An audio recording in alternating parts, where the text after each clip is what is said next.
my computer.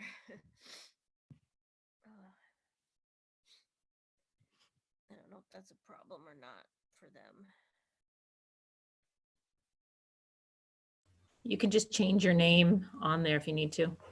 How do I do it? There are 3.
Thank you, whoever did that.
I'm unmuted.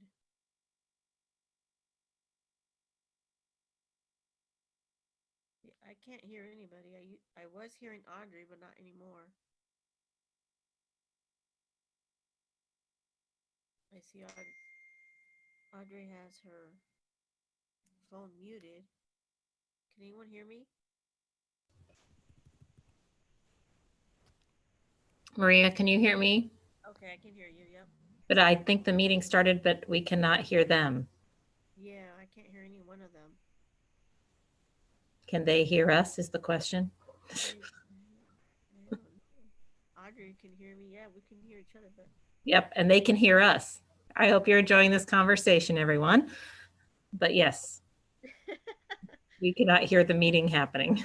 oh gosh. Who should we text? Is Kate there? I can't see the. Yeah, I'm guessing Craig is working on it. Hello, everyone. Sorry I can't be there. Oh, same here, man. I'm dying. My allergies are horrible. So I think they can hear us, though. Oh.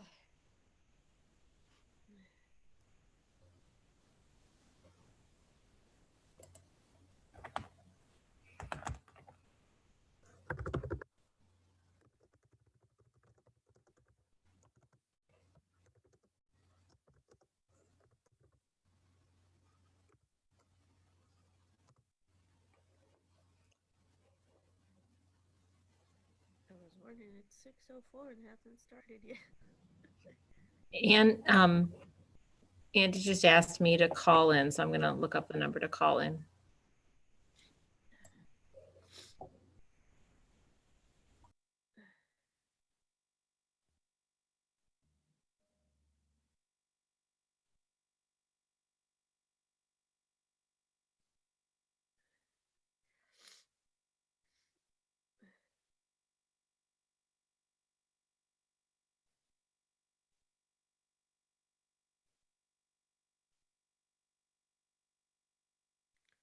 here.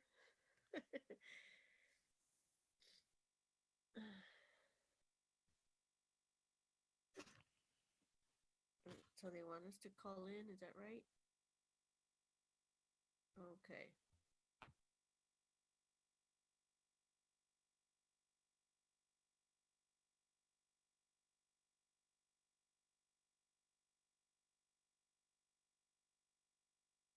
Okay, so now we need to approve the minutes from the committee of the whole on September 14th of 2020.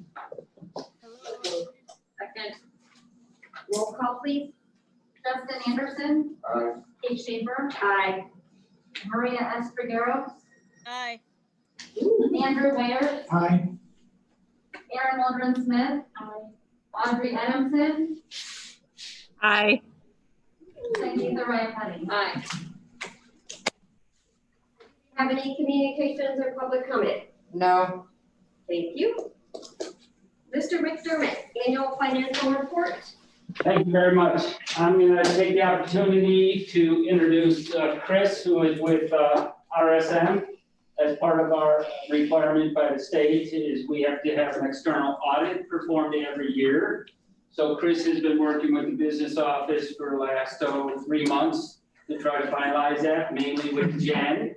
So he's going to give you a brief report about where we closed out last year.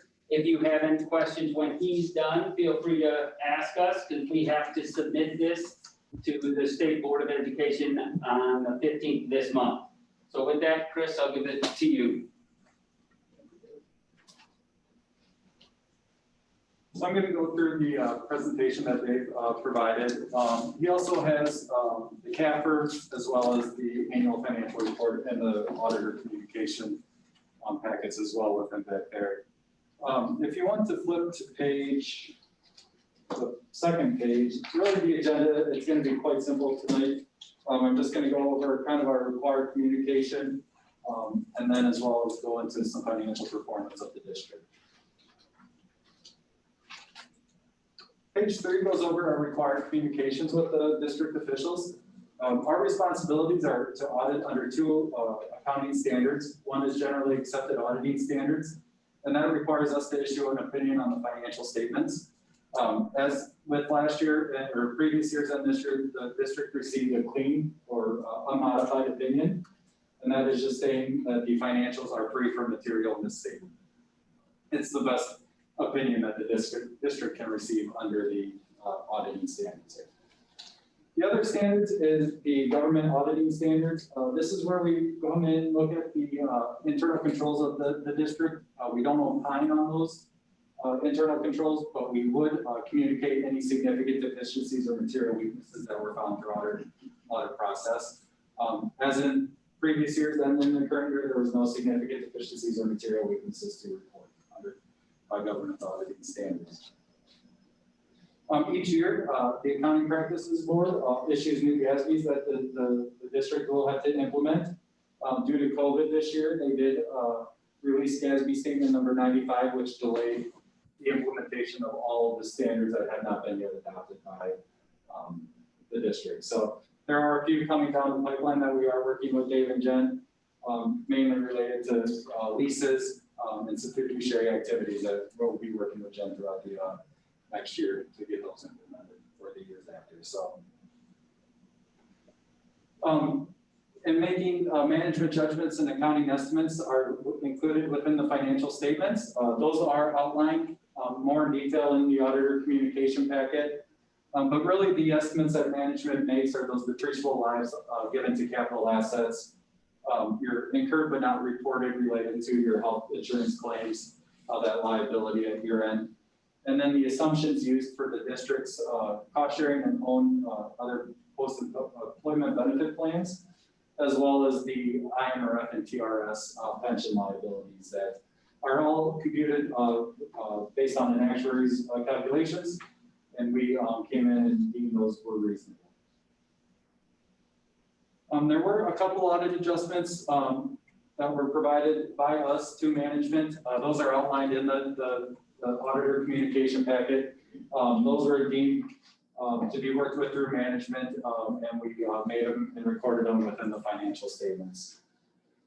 There was one uncorrected misstatement within the financial statements, and that was an AP accounts payable timing there, just related to the shipment of some supplies and assets. So that will correct itself in the next coming year, and was deemed not material to make in the financial statements. There were no significant issues discussed with management. There was no disagreements with management. There was no consultations with other accountants that we were aware of. And we didn't encounter any difficulties in performing our audit. Page 4 is your revenue for all your governmental funds, your general fund, debt service, capital projects, and all the non-major special revenue funds the district has. Overall, your revenues did decrease by about 2.2 million in the current year. The buckets remained relatively, or the functions remained relatively consistent. Intergovernmental, your state grants and federal grants did increase about 1.8 million, and this was directly related to a more general state aid received in fiscal year 20. Your other function, that did decrease by about 4.1 million. Most of that was attributed to, in fiscal year 19, the $3.7 million contribution for the Bartlett's Performing Arts. That's where that was recorded, which was not received in the current year.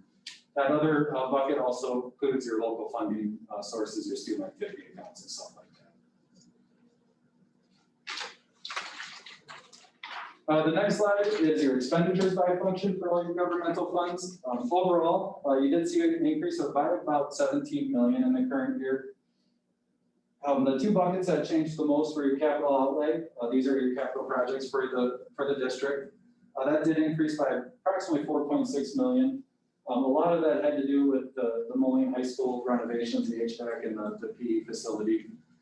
And then your debt service did increase by 8.3 million. And that was directly related to the 2010 B and C debt being refunded, current refunding with the 2020 A issuance. Any questions on the financial piece of the information for the district?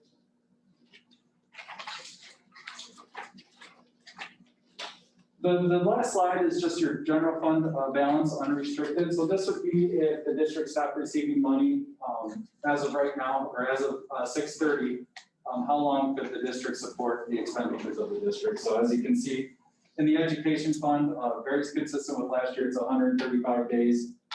The ops and maintenance fund is 23 days, so that was a slight increase. And then the working cash remained relatively consistent with last year. So this is a point in time calculation, so it was valued as of 6/30, and what the money or the unrestricted sources within that funds. That's all I had. I would be open it up to any questions.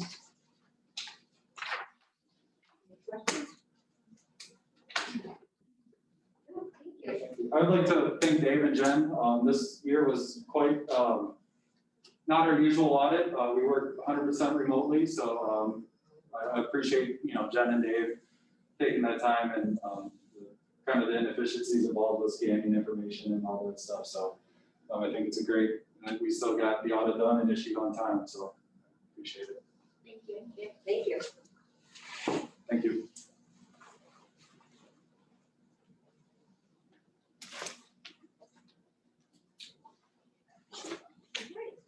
So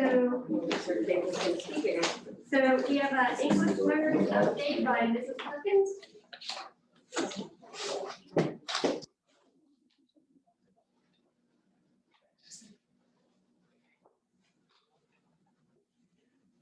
I want to begin by thanking you for allowing me to come and talk to you about our English learning program in the district this evening.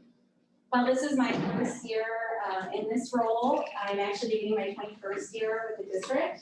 I began at teaching bilingual and then later dual language kindergarten at Erickson and Lincoln Irving schools before moving to Jefferson, where I taught dual language preschool for 3 years and was able then to move into the instructional coaching position for early childhood and English learners district-wide the last 2 years. So that gave me the unique opportunity to work in every building at every level with a vast majority of our English learning programs, which was a good precursor for moving into this position. So who are our English learners? You can see we have approximately 1,425 students who are ELs or have been ELs in our district.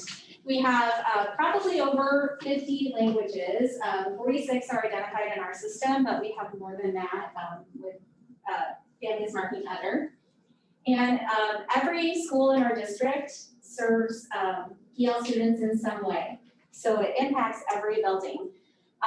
And actually between title funding and our equity-based funding and our migrant dollars that we receive, our ELs generate close to $1 million for our district. We have a two-strand program, meaning that we have two main ways that we serve our students. So we have a transitional program of instruction that would be for groupings of students where we have less than 20 students speaking the same language in a building. In our district, those are the languages other than Spanish. We have an ESL certified teacher providing services, and we do that by pushing in, filling out, or providing scaffolds within content instruction, known as also sheltered instruction. Every building in Moline offers this type of programming. Every building has at least a TPI program. The TDE program is the other strand. It's when we have 20 or more students speaking the same language. In our district, that is uniquely comprised of our Spanish speakers. We do have 7 buildings in our district with this type of model, and that requires a bilingually certified teacher, meaning that that teacher has passed a content exam in that language, in our case Spanish, and can teach in that native language. And so our primary model of this is our dual language program, which you will remember we presented on in March of last year. This is what leads to the seal of biliteracy for students upon graduation, mainly. And what's great is this is an additive program, so we're adding to their language, and we can include our non-native Spanish speakers in that in a very cost-neutral way. So because we already focused on the dual language last time, I'm kind of looking big picture at the EL programming and wanting to talk to you about all of that. We know that our data shows that the dual language aligns with national data, showing that students in those programs are outperforming their peers. So we're going to take a look at the EL side of things tonight. And actually, there is long been a concern that our ELs show a large achievement gap. However, this long-term study that was just released in December of 2019 kind of changed the way we looked at our ELs. Instead of looking at ELs currently in the program, because we know that as students learn the language, they're not going to be able to achieve at the same rate as their native speaking peers. They took out the former ELs, so ELs who have exited the program, successfully completed and moved into the mainstream instruction, and looked at that piece of data. And it turns out that they found that former ELs also are outperforming their English-speaking peers. This was an 8-year-long study, and I think it was a national study where they looked at a variety of schools. So in our district, we have 20% of our students who are currently or formerly ELs and have benefited from that EL program in some way.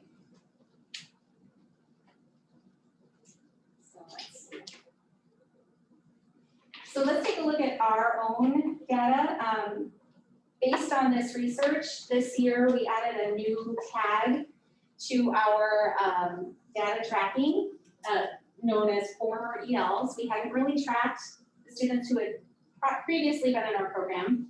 And when we took a look at it this year, we looked at mainly 6th, 7th, and 8th graders when we would expect them to have exited the program. And you can see that former EL students are aligning with that long-term study showing that they are outperforming their English-speaking peers. And we compared them truly to regular education students. We took out students with IEPs so that it wouldn't lower the non-EL scores. And when we did that comparison, we could see a clear difference in their achievement with math reading. When we looked at math, we also noted, not to the same extent, but by 8th grade, there is a significant difference in our former EL students outperforming their English-speaking peers, which is a very exciting trend for us to kind of turn the narrative on our ELs and what they can do. So we're going to continue to track that. This year has been very unique in everything that's been going on with COVID. The federal and state requirements, however, have not changed for us. We still need to follow those processes for identifying students through screening. At the lower levels, that would be one-on-one, in-person, touching objects and materials. So we had to become very creative with how we are following those compliance pieces for our program, while also keeping everybody safe. And so we've really had to be very mindful of those equity pieces and making sure that our students are still having, are still able to access all of the instruction and curriculum as everybody else, even with some other considerable challenges that they may face.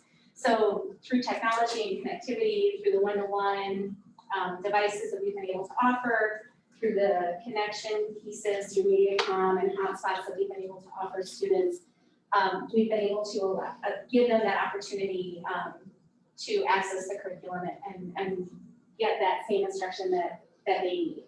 We've also had to become kind of creative with offering services, and this is where remote instruction has played to our benefit in that schools where we maybe have lost some service providers due to maybe somebody not wanting to come and be at risk, we've been able to offer remote instruction for those groupings from another teacher in another building. So we've been trying to be very creative to reach all of our kids. Parent community engagement is a focal point of ELs achieving more. So already our BPAC, which is our Bilingual Parent Advisory Council, this is named by the state, not related to our Performing Arts Center, has been active at Lincoln Irving. They have had workshops on remote learning, as well as a Tech Help Day at Lincoln Irving. We've added some Spanish webinars to the virtual educational platforms that parents can access. And we're really working hard to establish those strong connections and connect with families in this time. We were also highlighted in the Bilingual Directors Conference for being culturally sensitive in our food offerings. They gave a shout out to Moline for that during the food distribution in the spring, and that was pretty exciting to hear them talk about Moline. So moving forward, our goal obviously is to continue that wonderful data, growing our students, making sure that we're reaching all of those students, along with the data that indicated that former ELs are achieving higher than we realized. We also know that students who don't exit the program in an adequate amount of time are a lot more at risk of becoming identified with an IEP, dropping out, lower attendance rates. So really, their recommendation by the study is to really implement as many resources as possible into the lower grades. That's where they have seen the most success. If students are exiting by 5th grade, those are the students that are achieving higher later on. So again, as we move forward, we really want to continue that capacity, not just for our EL teachers, but for every teacher who has any contact with EL students throughout their day. I would love for all teachers to have strategies in their back pocket, ways that they can scaffold students to be able to know exactly where their students are in their language development and be able to meet them right there and grow them to the next step. So moving forward, we really want to continue that trajectory of success that we are starting to see. So thank you very much. I appreciate your time. Having a question? Sorry. Did I miss how our current ESL students are doing with the data? Our current, we didn't really analyze our current ESL students. We can look at that. It's very typical that that it would look like they're not performing equally with their English speaking peers because they're based on the English map. And if you're developing that language, then we just felt that maybe wasn't the most clear picture of where they're going. I just wondering how I'm familiar with Imagine Learning. How are you guys using it in the ESL? So we have Imagine Learning Espanol. So that's where we offer the native language instruction piece for the TPE programs. The students can work in Spanish and develop their Spanish language. What's really nice about that is it is self-paced. So as the students are indicating that they're progressing, it will progress in difficulty for those students and scaffold them through that learning piece. It is also research-based for ELs in general. So even the English piece builds that vocabulary and language. And what's really nice is it offers an oral language piece where students can record themselves answering, which is a feature of the statewide access test where they have to speak into a microphone to a computer. So it offers them great practice in talking to the device, which tends to be kind of limiting for students. Thank you. Yes. I have a question. Question. So I don't know enough about bilingual education to understand why we see those results. I want to know the why. Why are those students that participate in bilingual education outperforming their peers? And then for their peers, has the district or your office or department yet talked about flipping it around and potentially looking at dual language for those who are native English speakers? So, because if it's a good thing for all students, right? If dual language does something to the brain and learning that makes our students perform well, then wouldn't we want that for everyone, just flipping it around? Absolutely. So I have my theories based on research. We do know, research tells us that being bilingual stretches our brain and makes it more flexible to learn. And so that, for one, I think plays a big role in that bilingualism. Your brain is kind of hardwired to learn more and better. And secondly, children who receive explicit language instruction from a young age, such as EL strategies best practice strategies are, they're learning how to build that language. Whereas sometimes maybe when we have a monolingual English speaker, as a teacher, we take for granted that they already speak English and we don't explicitly teach the language using sentence frames and elevating the language in that sense. And to your point about dual language, it is absolutely best for everybody. Our program is a two-way program. So we have non-Spanish speakers in that dual language program currently. Anybody in the Lincoln Irving district automatically gets to participate. I know that part, but I'm thinking district-wide. District-wide. Right? This is so good for all of our students and we should work potentially to have, I mean, it's for future conversation. Yes. I just wonder, I absolutely. if this is really helpful for all of our students, we should do that in some way. I know it would be difficult. Yes. But, Yeah, I mean, I know that many districts have had the same results of higher achievement in those dual language programs, and they have grown. And eventually that could be a goal for us. Did someone have a question? I do. I have a couple questions. Yes. Hi, Leslie. Sorry I couldn't be there to to see. It's been a while. Yes. At the I saw the data that you have for the 6th and 7th, 8th grader. Is there any data from the high school, and which curriculum are they using at the high school? So for the high school, we they do not consistently take MAP at the high school. MAP was our best way to collect this data and really see if we were aligning with that. One goal of mine is to track more at the high school. I just need to find that consistent piece. It might be SAT scores, but again, we cannot go back and tag last year's students as former ELs. So we can't go backwards, but we can't, now that they are tagged as former ELs, we can take a look this year after SAT scores are compiled and take a look at those former ELs and compare them to their English speaking peers at that point. Okay, because I We know just are looking for that common assessment that we can look at.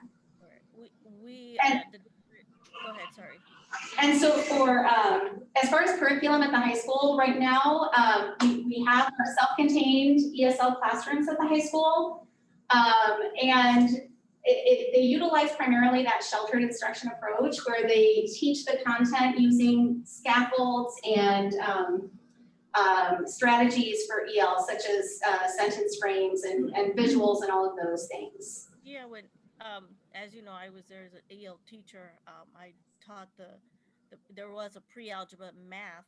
I know there's right now they have English and history, which are considered that sheltered instruction, certified EL teachers that teach that.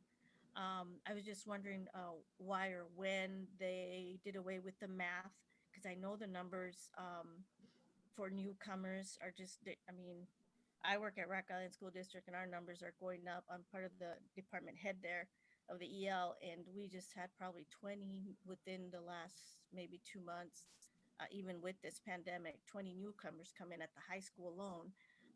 So I just wanted to see what the numbers were as far as, because I know it has to be, I know there's 20, definitely 20 in Spanish. The other languages that come to mind are Korean or Swahili. I want to see about maybe if you could look into those numbers to see if there's a need for that math, possibly the sheltered instruction in math. And I know because I give the map because I teach the English EL over there. We give the map. We've been giving it. I'll be 4 years there, all of 4 years. So at the high school they don't give the ELs the map testing. Can you repeat that last part again? At the high school they don't do the map testing for the ELs because the English and math department at the district where I work, they do. We have been for the last 4 years. When we looked into that, I could not find consistent map data at the high school. So that's something that I do need to become more familiar with is what common assessments are we doing at the high school level, and work towards that so that we can track that data. I think it's very important to know where our kids are and to be able to use it to better our program. Yes, thank you. All right, that's all I had. Thank you, Leslie. You're welcome. I had a couple of questions. Yes. How many of our students are remote learners and how many are actually in the building? Yeah. I don't have the numbers off the top of my head. I do know that we have a fairly large number of remote learners in our EL programming. At all district-wide, our EL members are higher who are out on remote learning. And so again, finding that creative way to serve them has been a little bit of our challenge this year. And of those that are remote, are most of them engaged on a daily basis? Or on a consistent basis? I hear anecdotally from teachers that it's hit and miss sometimes with the students. But I do know that the teachers are making every effort to reach out to them. I know of a teacher who did a Google Meet just on Saturday because that was when the student could meet. So they are going above and beyond to reach every student that they can. I do know that. Anybody else? I had a quick question. Hey, Leslie, this is Audrey Adamson. Just wondering about moving forward, I guess, staffing levels then I know it can be difficult to recruit and find quality bilingual educators in terms of just recruiting and retaining. And as we see numbers grow and some of the program as you're developing it and working with this even more, I guess our thoughts on being able to fill those positions to continue the level of service that we're at right now? Yes, thank you for bringing that up.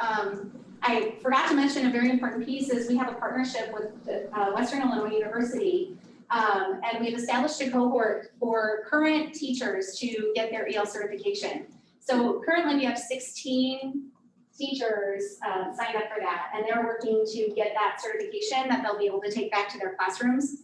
And another major piece, a goal of ours in our department is to work on growing our own. And so my plan is to target those former ELs and those students right now at the high school and kind of plant a seed for bilingual education, EL education, so that maybe that will be a direction that they would like to go as they think about future steps in their career. Thank you so much. Appreciate it. Yes, thank you. I think that's awesome. Thank you. Thank you. Thank you very much. Thank you. So I need a motion to adjourn. Roll call. Kate Schaefer, Aye. Maria S. Trigueros, Aye. Andrew Ware, Aye. Erin Waldron Smith, Aye. Audrey Adamson, Aye. Justin Anderson, Aye. Sangeeta Rayapati. How long do you want Well, does anyone need a break or can we move during, let's move on to the next meeting? Yes? Good? Okay. So I will call this meeting of the regular meeting of the Board of Education to order at 6:37 p.m. here in Coolidge. Roll call, please. Audrey Adamson, Here. Justin Anderson, Present. Sangeeta Rayapati, Here. Kate Schaefer, Here. Maria S. Trigueros, Here. Andrew Ware, Here. Erin Waldron Smith. Let's jump for the pledge. I pledge allegiance to the flag of the United States of America and to the republic for which it stands, one nation, under God, indivisible, with liberty and justice for all. First item is approval of the minutes of the open session of the regular Board of Education meeting of September 28, 2020. Second. Roll call, please. Justin Anderson, Aye. Kate Schaefer, Aye. Maria S. Trigueros, Aye. Andrew Ware, Aye. Erin Waldron Smith, Audrey Adamson, Aye. Sangeeta Rayapati. Aye. No public comment or participation, correct? Nope. Thank you. So we move to number 5, the consent agenda. There's a recommended motion that the Board of Education accept the actions contained in the consent agenda as presented. So moved. Second. Roll call, please. Kate Schaefer, Aye. Maria S. Trigueros, Aye. Andrew Ware, Aye. Erin Waldron Smith, Audrey Adamson, Aye. Justin Anderson, Aye. Sangeeta Rayapati. Aye. Number 6 is approval of the 2019-2020 annual financial report. The recommended motion is that the Board of Education receive the annual financial report for the 2019-2020 fiscal year. Second. Discussion? Anything? All right, hearing none, roll call, please. Maria S. Trigueros, Aye. Andrew Ware, Aye. Erin Waldron Smith, Audrey Adamson, Aye. Justin Anderson, Aye. Kate Schaefer, Aye. Sangeeta Rayapati. Aye. Number 7 is the second reading of revised Board of Education policy 2:260. Recommended motions that the Board of Education accept for second reading the revised Board of Ed policy 2:260, uniform grievance procedure as presented. So moved. Is there a second? Second. Andy had that one. Discussion? Hearing none, roll call please. Andrew Ware. Aye. Aaron Waldron Smith. Audrey Adamson. Aye. Justin Anderson. Aye. Kate Schaefer. Aye. Maria Estergeros. Aye. Sangeetha Radcliffe. Aye. Number 8, there's a recommended motion that the Board of Education accept for second reading the new Board of Education Policy 2:265, Title IX Sexual Harassment Grievance Procedure as presented. Is there a motion So moved. and a second? Second, Mr. Ware. Discussion? Hearing none, roll call please. Aaron Waldron Smith. Aye. Audrey Adamson. Aye. Justin Anderson. Aye. Kate Schaefer. Aye. Maria Estergeros. Aye. Andrew Ware. Aye. Sangeetha Radcliffe. Aye. Number 9, there's a recommended motion that the Board of Education accept for second reading the revised Board of Education Policy 710, equal educational opportunities, 7:180, prevention of and response to bullying, intimidation, and harassment, 7:185, teen dating violence prohibited, 7:190, student behavior, and 7:340, student records as presented. So moved. Is there a second? Second. Maria? Any discussion? Hearing none, roll call please. Audrey Adamson. Aye. Justin Anderson. Aye. Kate Schaefer. Aye. Maria Estergeros. Aye. Andrew Ware. Aye. Aaron Waldron Smith. Aye. Sangeetha Radcliffe. Aye. Number 10, there's a recommended motion that the Board of Education accept for second reading the revised Board of Education Policy 7:20, harassments of students prohibited as presented. So moved. Second. Discussion? Anyone? Hearing none, roll call please. Justin Anderson. Aye. Kate Schaefer. Aye. Maria Estergeros. Aye. Andrew Ware. Aye. Aaron Waldron Smith. Aye. Audrey Adamson. Aye. Sangeetha Radcliffe. Aye. Number 11, it's a recommended motion that the Board of Education accept for second reading the new Board of Education Policy 7:345, use of educational technology, student data, privacy, and security as presented. Your motion. So moved. So moved, Aaron. Seconded Second. by Kate. Any discussion? Hearing none, roll call please. Kate Schaefer. Aye. Maria Estergeros. Aye. Andrew Ware. Aye. Aaron Waldron Smith. Aye. Audrey Adamson. Aye. Justin Anderson. Aye. Sangeetha Radcliffe. Aye. Number 12, we are to reports, requests, and open discussion. Dr. Savage. Okay, a couple of announcements. We had heard that the USDA was going to extend the waiver for free meals. Originally, when the waiver came out, it was set to expire at the end of December. And the notification officially, I was able to see the notification today that the free meal waiver will last through the end of June of 2021. So this is free meals for all students for the entire school year, which is just going to be an amazing support for our families, all families. And speaking of that, the Farmers to Family food box distribution has been really, really a success. We took on a distribution site. It is a Riverbend Food Bank program. But we have been graciously allowed to serve as a distribution site. And we have another date that was added for October 30th.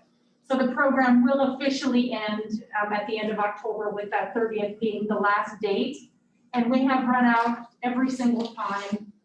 Families have just really appreciated that benefit and also coming through the line to receive the lunches and breakfast from Chartwell's as well has been a very smooth process. So we're happy to be able to support the community in that regard. We did receive some very interesting news this afternoon from the State Department of Ed. We've been talking for weeks about the challenges associated with required physicals and immunizations for students in the time of COVID. And kudos to Kim Nelson and Ms. Sanders and all of the efforts of our nurses to set up clinics. As an example, a clinic was held on Friday at Wharton. And we did have a number of students and families come through along with a flu shot clinic from Genesis. Today, this afternoon, they finally dropped the news that we no longer have to disqualify or exclude full remote students for not having verified shots and physicals. To date, this would have been approximately 750 students still that we're not able to provide documentation that they have the proper immunizations and physicals associated with their grade. So again, our nurses have done an amazing job sending letter after letter, making phone call after phone call, connecting families to resources in the community to get those shots taken care of. But every last avenue to be able to not have to turn off a student's account was just met with no ideas to keep education going. So while we were hoping that such a notification would have come a bit sooner, we are grateful nonetheless that we do not have to exclude full remote students as of this Thursday. And it's still important, and we want our families to know this, and we will be sending out some notification to families this week, because it still prohibits a student from coming back to in-person learning for Q2. And it certainly prohibits a student from taking part in any sort of extracurricular club or activity or sport. So it's still important, but if our goal is teaching and learning and our goal is academics and keeping kids moving forward educationally, the notion of having to turn off the account of 750 students in this time period was just beyond disheartening. So we're grateful for that notification and wanted to make sure that you were all aware of that. Parent-teacher conferences are coming up. The dates remain the same, October 22nd and 23rd. That is a Thursday and a Friday. Some of the pieces will look the same, such as the dates. The time frame, Thursday will be in the afternoon beginning at 3, and Friday will be the morning half day. A couple of things that will look different is because conferences don't start until 3 o'clock on Thursday, our Group B attendance students will be able to attend school on Thursday per as normal. So less interruption for those blended learning kids that are on a Group B schedule. They will be able to attend and leave at their normal dismissal time sometime between 12 and 12:30, whatever it is per their grade. And then Friday, conferences are going to be in the morning. It is a non-school day for students and no remote learning per as our normal academic calendar on Friday, October 23rd. The other piece that will look a little bit different is we really want to focus on what is best for the family and what those family needs are. So the way that we provide a conference will look different based on those individual family needs. So whether it be a phone conference, a virtual teleconference, or if a family requests in person, we are going to accommodate with the health and safety guidelines. We've got somebody stationed at the door to temperature check and symptom screen. Mostly our nurses are stepping up for that. We're grateful for them and others. But also want to make sure that we're maintaining 6 feet and we've got a lot of other safety measures in place. So now more than ever, connecting with our parents is important. We know that for the kids that are in remote learning, while some are doing really well and some are actually excelling, many are struggling.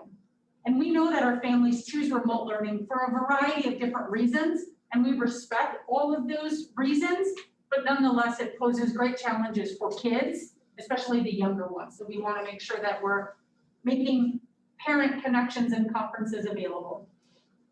And lastly, I just wanted to give a little update on our return to learn and ending the first quarter. This is the last week of first quarter. It's incredibly hard to believe how time continues to fly in the midst of this pandemic and all of the other barriers that our families and our teachers and staff are facing. But interestingly enough, as of today, we've had just under 300 requests from full remote families to come back to blended learning for quarter two. So whether it be deepening into more content or families beginning to feel more comfortable, or just an array of different struggles and reasons, many families do want to make sure that their kids have access to at least those 2 days. We know that the kids that are getting those 2 days, it's benefiting them in the way that they can have that face-to-face connection, ask those questions, get real-time response and things of that nature. So while we wanted the window to close today, we understand there are a few more days left in the week, so we will accept any form that does come in. Again, that form is in Skyward and was made available to just those families in full remote learning. The next opportunity to opt back in will be at the beginning of semester 2, which is, I believe, the week of January 19th. Again, we respect all of our families' decisions. We just want to make sure that we're clearly articulating those dates. And they are purely for health and safety so that we can maintain our numbers and monitor our numbers at school and monitor a safe distance and being able to making those health and safety rules manageable by managing the numbers. We also wanted to make sure that our principals and our teachers had some time the rest of the week to prepare for those students coming back. And we're very excited for those students. I know teachers are very excited about that, but we may need to bring in more desks that were removed. We may need to rearrange furniture once again. We may need to adjust students' attendance groups to be at A or B to, again, make sure that our numbers are maintained in a safe way. So all of those preparations will be taking place the rest of this week. The next step really is to really see, once quarter 2 begins next week, and once those students have come back, be it on their A day or their B day, is really just to monitor where does space still exist in our classrooms. We know that some classrooms were pretty close to that half mark, and we know for others there were, a lot of space available. So once we see what space still exists, then we can go back to the drawing board and determine what other needs can be met in what other ways. So that, I would say, would be the next step. And then finally, in June, or I think it was June, maybe it was July, seems like a long time ago, when we shared our initial return to learn plan with the community, we did say that any changes or adjustments to second semester would be communicated in December. And while we're using a lot of different data, achievement, attendance, positive cases for COVID, a lot of data points to look at, we still want to get that parent and community perspective, and teacher and staff and principal and custodian and Chartwell's employee. We want to get everybody's fresh perspective on how they're feeling and what suggestions they would have for us for semester 2. It's pretty clear we're going to be in blended learning for the remainder of the year, unless for some miracle, if you will, we have our region moved to phase 5. I don't anticipate that happening during this academic year. So while we will likely remain in blended learning, there could be some possible adjustments that could be made for semester 2. So we will be sharing out an all stakeholder survey likely in November, just to get fresh perspective from our families. How are you feeling? What are you thinking? What do we need to be considering? What do we need to be keeping in mind? All of those things butting up against the challenges of weather and cold and flu season working against us as well. So I don't anticipate a lot of changes, but maybe there are some changes, but we definitely want to hear from our parents and from our staff. So those would be what I would say our next steps in our return to learn sort of moving along process here for this school year. That is all that I have officially. What questions would you have? And you've said it, and I know you guys will, I know parents, a lot of parents are bringing their frustrated, I totally get. I'm just so worried about the space in the classroom. And then that's shooting our numbers up, like as more, I feel like we've done such an amazing job keeping our numbers down. I worry so much as more population comes in, they're gonna skyrocket. So I know there's nothing you can do about that, I just really worry about that. I do think you mentioned the moving kids to a different day to keep the numbers even, like to not go over whatever the number is set for, for capacity in each room. That's still more people in the room. Yeah, it's still more people, but science-wise, I think as long as we keep the distance, like you're saying, between kids. That's fine.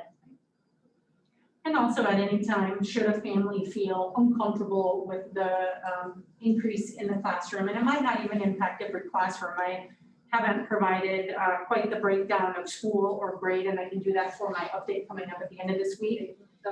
But for some, they might feel less of an impact than others, but you are correct. We need to be acutely aware and monitor frequently. I have a compliment for Wilson Middle School.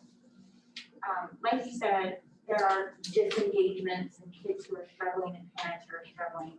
I was incredibly pleased as a parent and a board member to get an email today where the teachers were stressing, we would really like to have a conversation with you now about your students struggling before conferences when it might be too late at the end of the quarter. I think that's incredibly proactive.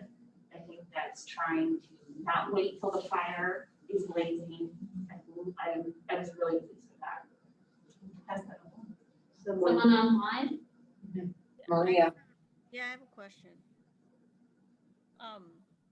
Rachel, I know every classroom is not the same size, every level, but what is the maximum again of kids that can be in there together?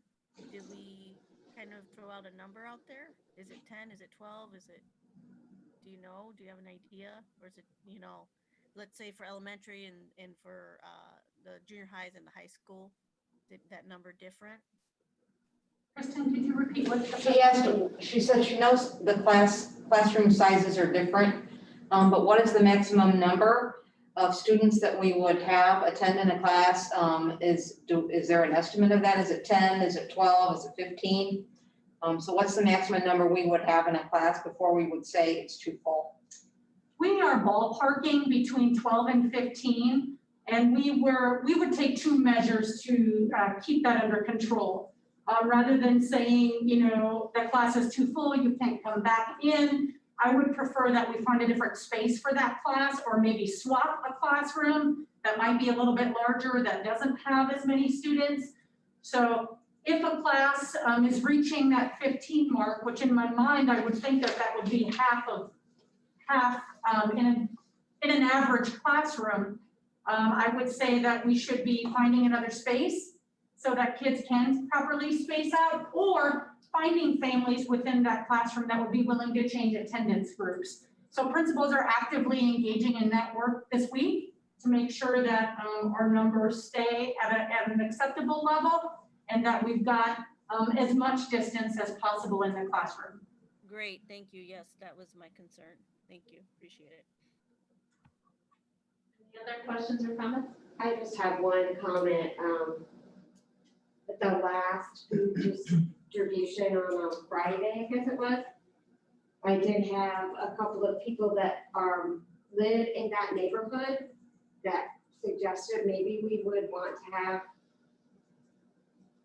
someone help with traffic, because prior to, like half an hour prior to the distribution, there were lines of cars down neighborhood streets, and most people were being, aware of the space between, like a cross street, but they were more worried about people didn't realize somebody was in line, and so they just sit there for a while, and I have seen that. so it was I will pass that along. Thank you for that feedback. We have had some of the time, some liaisons have provided support, but I think we have 2 or 3 dates left, so I will see if we can get some support. yeah, and they were like, we're so happy you're able to do that, but maybe this is something you can do. And I will pass that along. Thank you. Anything else? Topics under Board of Ed discussion? No? All right, then, hearing none, I need a motion to adjourn. So moved. Moved and seconded by Amy. Roll call, please. Maria Esposito, Aye. Andrew Ware, Aye. Aaron Waldron Smith. Aye. Audrey Adamson, Aye. Justin Anderson. Aye. Kate Schaefer, Aye. Sangeeta Rayapati. Aye. Is anybody